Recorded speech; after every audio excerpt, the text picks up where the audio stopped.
Hey guys, Maven here. Now, since we started this channel, I've actually been called out by a few people, and some of them are people I worked with while in the WWE. So today, I'm gonna be reacting to what these guys have been saying about me. And I saw on the bottom it was Maven, and I said, "Oh, there's that. There's one of his things," and he was gonna show the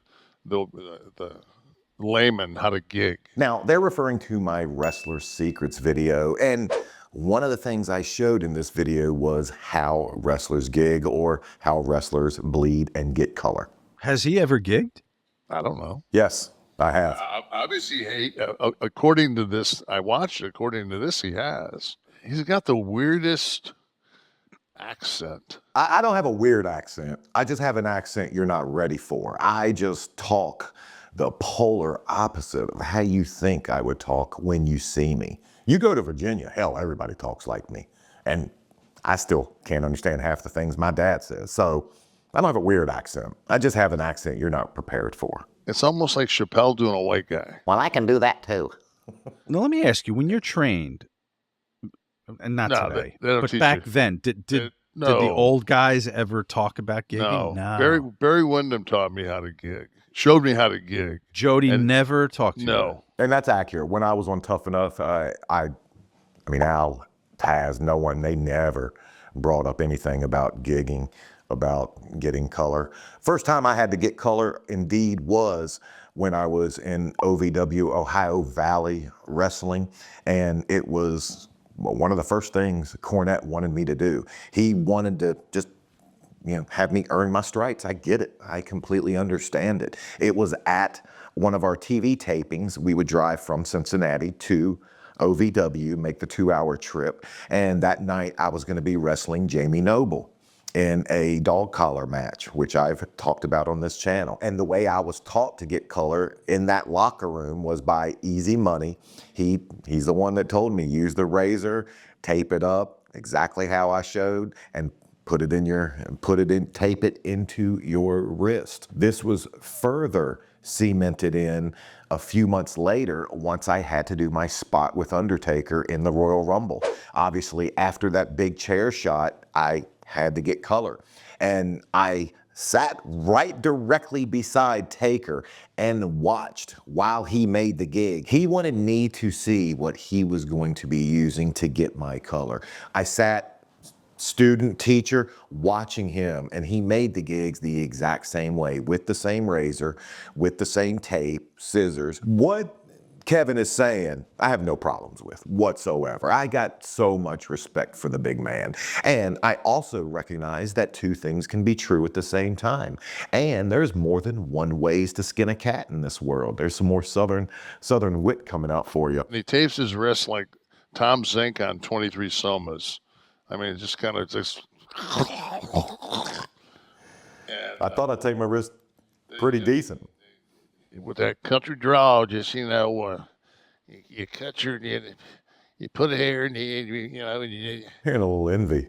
I mean, I'm thinking he wishes he had this super sexy accent. So you got the gig in your hand and you turn, and as you turn, they're swinging a chair, you get the hand up, and as the hand gets up, boom, you can gig, Right. and then flat back, and then you just roll to your stomach, and then just push, and then once you see it coming on the mat, and you got it, then you turn and then you sit up, and then that way there, once you sit up, then you got the color. There's a lot that can go wrong if he's hand up and slicing at the same time. Again, I was taught, rather than being like those old timers, which I'm not saying he's an old timer, but he was taught by old timers.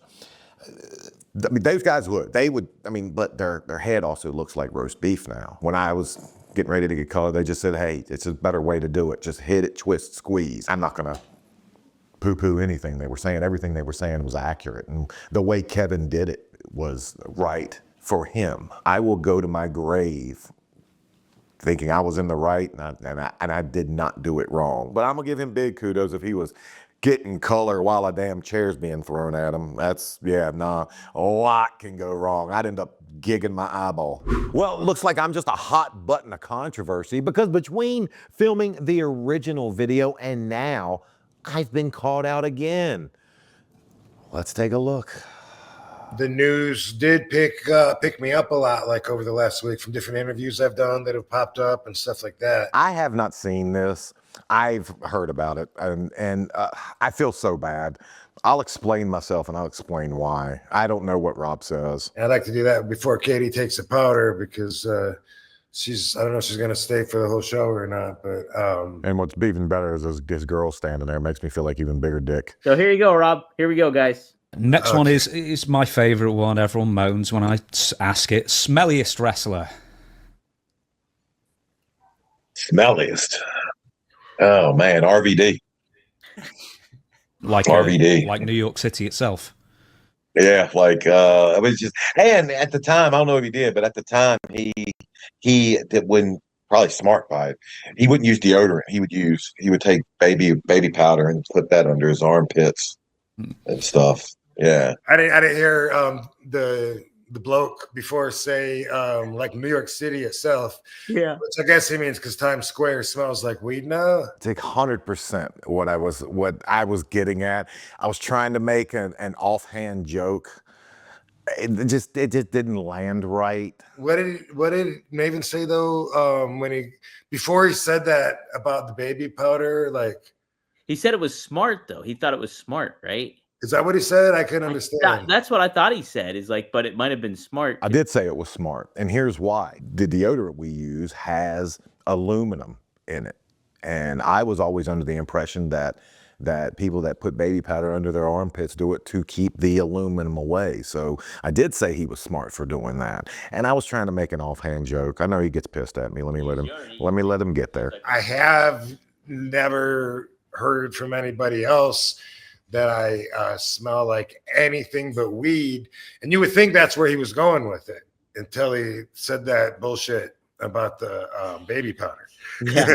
That's what I thought. Way back before I found a deodorant that I liked, I was using the gel sticks. And I would just put the gel stick in there and then it would melt. And it was like, ooh, gross. My armpit feels gross. On a side note, if you have armpit hair, which I do not, what I remember having it, the gel sticks would stick to your armpit hair and it was nasty.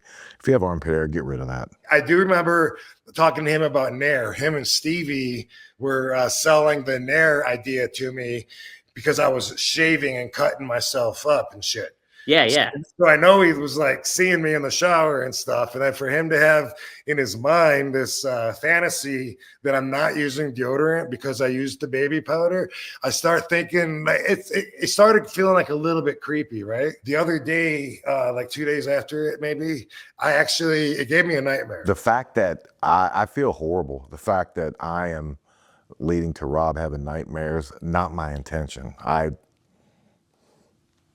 Rob, buddy, I'm sorry. I'll explain. I was sleeping and like I was in the dressing room and it was so dark. I don't know why, but it was super, super dark in there. And I'm trying to dry off and shit. And I'm trying to hurry up because Maven is standing there looking at my dick and pointing at my dick. Don't worry, Katie. I am not looking at your man's dick. That's yours. And I have all the respect for that, for you. No one's felt worse about this situation than I have. I promise you that. Rob was nothing but cool to me. And the fact that he felt the need to address something I might have said, I give him complete latitude. I give him complete leeway. He can say whatever he wants. I got caught with a question and my first reaction was, who smells? Well, oh yeah, RVD. Yeah, there's the whole weed gimmick and everything. And then my mind, just being the jumbled mess it is, I immediately went to the deodorant, or the baby powder, thinking, I've always heard deodorant's bad for you. Rob was one of the first ones using the baby powder, and I just didn't finish my statement. But I love that he was laughing. I love that he was laughing it off. Rob did not stink like body odor or anything. If anything, man, I was just trying to make a joke about Rob's passion next to Katie in life, which is getting high.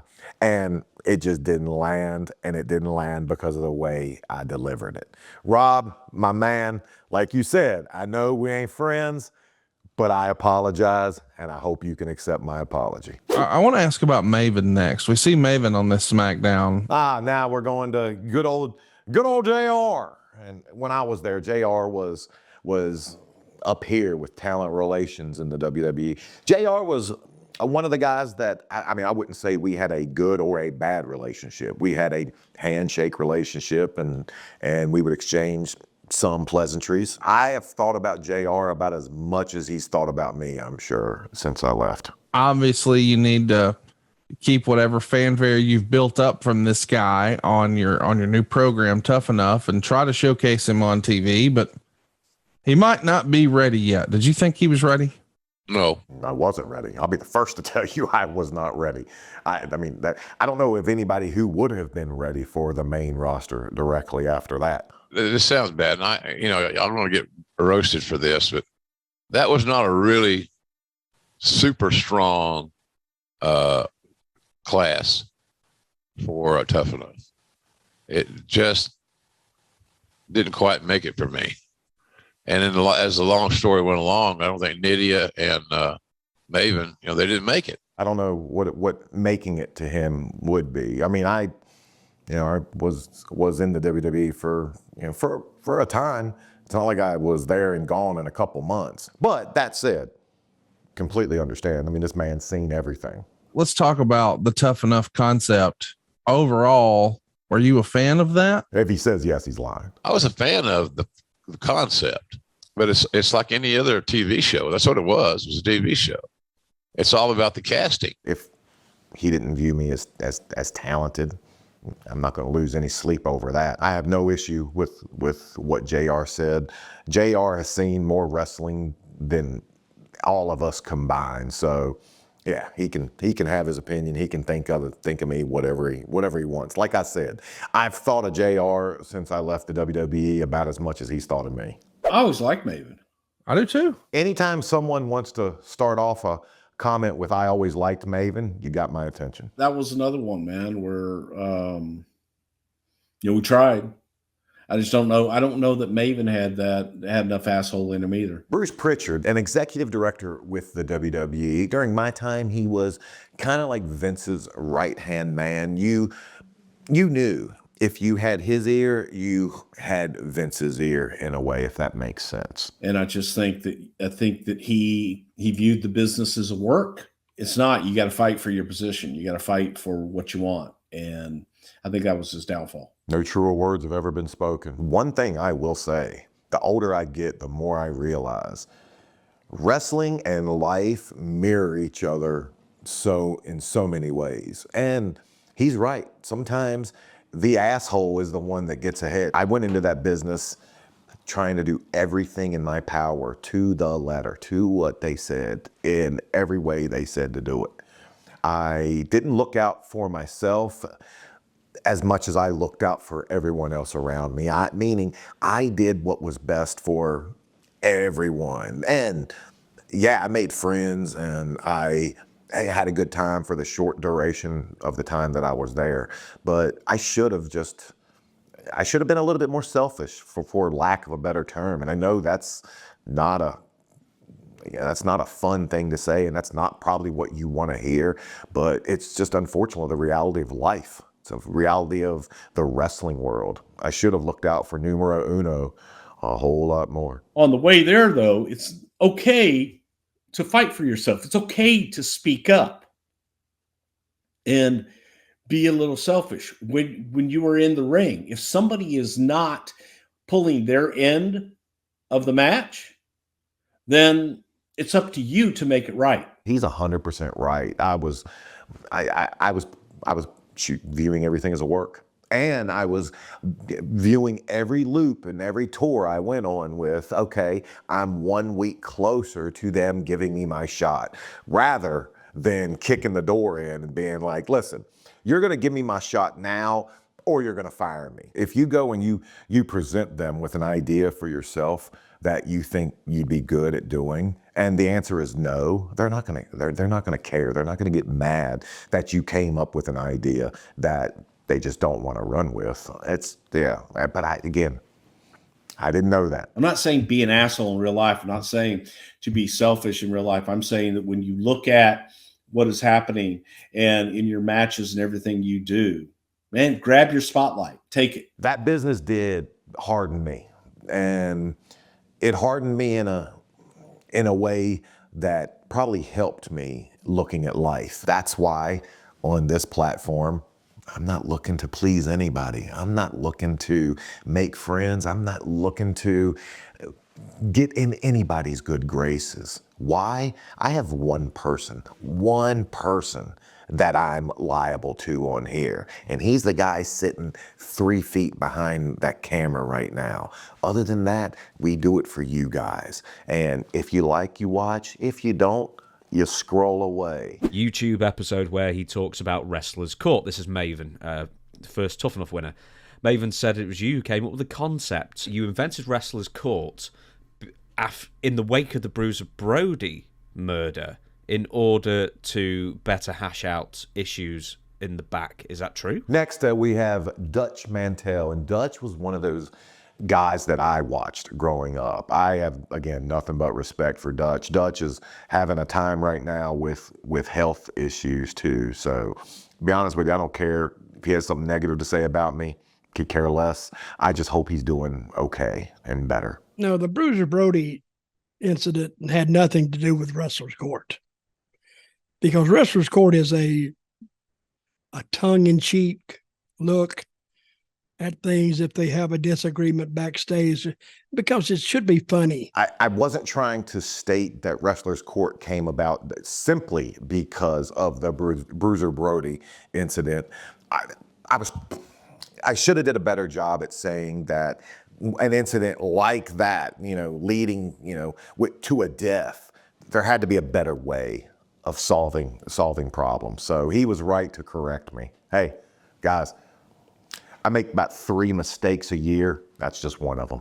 I came up with Wrestler's Court because I was a big fan of Judge Judy and Judge Mullion and, the judges, and they were good. So I was right about him coming up with Wrestler's Court. It was like a kangaroo court, kind of, because I never remember the defendant winning anything. And the defendant never won in my time. The professional wrestling world owes a debt to Dutch, and I owe an apology for explaining his idea of Wrestler's Court wrong. It was a tongue-in-cheek way of just holding guys accountable, just a way to have fun, and just a way to maybe tell somebody, hey, man, you're filthy. Be better, do better. My apologies to Dutch for explaining his Wrestler's Court wrong. I hope he's doing well, and the wrestling world is just better off when Dutch is around. Book, Maven said you used to kick his ass at golf. Stevie, that's true? Okay. Book. Yo, man, come on, dog.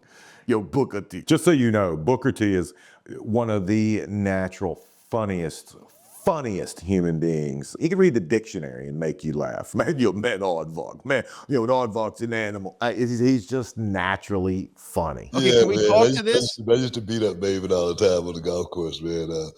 Every time I used to see him, I used to tell him, work on your game. Work on your game. We were leaving the golf course, and it was after Book put a pretty good trouncing on me. And he just looks at me dead, stone face, and just goes, work on your game, work on your game. And then I used to get text messages from him. I'd see him at conventions and then work on your game. He's one of the guys that I'm happy to still call a friend, and I will forever wish nothing but the best for him. Would you say that John Morrison was probably the most successful Tough Enough cast member over the years? Al, if you don't know, was my trainer. He was the person during Tough Enough that was responsible for our day-to-day training. Al's a father figure to me. If he's talking smack on me here, he's getting a call. I would say, well, no, I'd say the Miz is, because I was, you know, Miz was part of Tough Enough 4. And don't let his ugly face fool you. He knows the wrestling business. He knows more about wrestling than I could ever hope to learn. And I think that, you know, if Maven's timing wise, you know, he was really on a roll and then he broke his leg. And I think that kind of, you know, threw things off for him. I agree 100%.